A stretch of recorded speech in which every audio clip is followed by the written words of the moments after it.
कल दिनांक 27 जनवरी को 10:15 बजे डायल 100 पर रिपोर्ट आई कि ग्राम टिमरी, थाना पाटन, चौकी नूनसर में 3 लोगों की हत्या हुई है। उस घटना की सूचना तत्काल सभी अधिकारियों को दी गई, जिसमें चौकी, थाना, एसडीओपी, मुझ पुलिस अधीक्षक, आईजी साहब सभी को बताया गया। घटने की गंभीरता को देखते हुए सभी लोग स्पॉट पर रश किए। चौकी वाले चूँकि नज़दीक थे, सबसे पहले पहुँचे, फिर थाना प्रभारी और एसडीओपी पहुँचे। उसके बाद एडिशनल एसपी ग्रामीण सूर्यकांत शर्मा जी, आनंद कलदागी साहब और शहर के अन्य भी थाना प्रभारी वहाँ पे मौके पे भेजे गए। चूँकि घटना गंभीर थी, उसमें पाया गया कि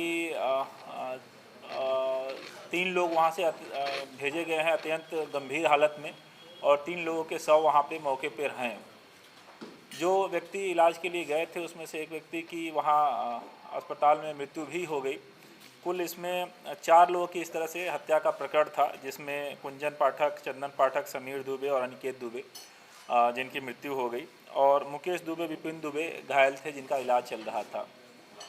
घटना अत्यंत सनसनीखेज थी और इसमें 4 लोगों की जानें गई थी। इसमें पुलिस के पास तत्काल चैलेंज कानून व्यवस्था मेंटेन करने का था, साथ ही साथ जो आरोपी थे उनको भी पकड़ने का था। दोनों फ्रंट पे पुलिस की टीम ने काम शुरू किया। मौके पे वरिष्ठ अधिकारी वहां पहुंचे, मैं और कलेक्टर साहब के पहुंचे, आईजी साहब, कमिश्नर साहब पहुंचे, जनप्रतिनिधिगण भी पहुंचे और परिजनों को सांत्वना दिया। उसके बाद बॉडी पीएम इत्यादि के लिए रवाना हुई और आगे की कार्रवाई बढ़ी।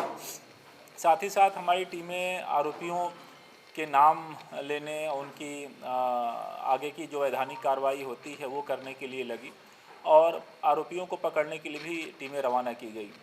इसमें जब कल शाम को घायल व्यक्ति मुकेश दुबे की तरफ से एफआईआर लिया गया, तो उसमें कुल 9 नाम उनके द्वारा बताए गए कि इन लोगों के द्वारा घटना की गई है। घटना का जो सीक्वेंस उनके द्वारा बताया गया, उसमें कहना था कि सुबह वहाँ पे जो साहू पक्ष है, जो आरोपी हैं, पप्पू, चंदन, दिनेश, मनोज, सर्वेश, अमित, प्रदीप, लाली और महेश, ये लोग धारदार हथियारों से लैस होकर आए और हमला कर दिए। जो जांच पड़ताल में चीज़ें आई हैं कि सुबह करीब 9:30 से 10 के बीच में वहाँ पे एक साहू तरफ के व्यक्ति थे और पाठक तरफ के व्यक्ति थे, इनका विवाद हुआ। उसमें मनोज साहू नाम का व्यक्ति अपने घर गया और अपने घर परिवार के सभी लोगों को एकत्रित करके वहाँ पे आया। साथ ही साथ जो पाठक परिवार के लोग थे, इनको भी जानकारी लगी कि चौराहे पे विवाद हुआ है, तो वो भी मौके पे पहुँचे। जो आरोपी थे वो धारदार हथियारों से लैस थे और उन्होंने बिना कुछ देखे लगातार हमला किया, जिसमें ये पूरी घटना कारित हुई और 4 लोगों की इसमें मृत्यु और 2 लोग अत्यंत रूप से गंभीर घायल हुए। आरोपियों की तलाश के लिए टीमें लगातार सक्रिय थीं। इसमें मुखबिरी लगातार ली जा रही थी। बाकी भी उन जो तकनीकी चीज़ें हो सकती हैं उनका जानकारी लिया जा रहा था। साथ ही साथ गांव में शांति व्यवस्था के लिए भी पुलिस बल और अधिकारी लगे हुए थे। इसमें जबलपुर पुलिस को फिर सफलता मिली, जिसमें 2 आरोपी जबलपुर के अलग अलग स्थानों से गिरफ्तार हुए, और इसके अलावा जो 7 आरोपी हैं वो उनको पंचमढ़ी से हिरासत में लिया गया, जिनकी गिरफ्तारी अभी की जा रही है। इन आरोपियों में जो नामजद आरोपी थे, कुल 9 बताए गए थे, उनमें से सब 8 आरोपियों को अरेस्ट किया गया है। साथ ही साथ एक अन्य व्यक्ति का भी नाम आया है जो घटना में शामिल था, उसको भी अरेस्ट किया गया है।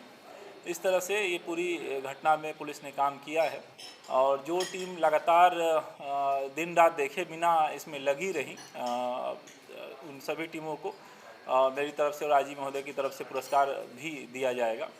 बाकी इस पूरी घटना को एक चिन्हित अपराध के रूप में लिया जा रहा है, और इसमें प्रयास रहेगा कि आरोपियों को सख्त से सख्त जल्दी ट्रायल करा के सज़ा दिलवाई जाए।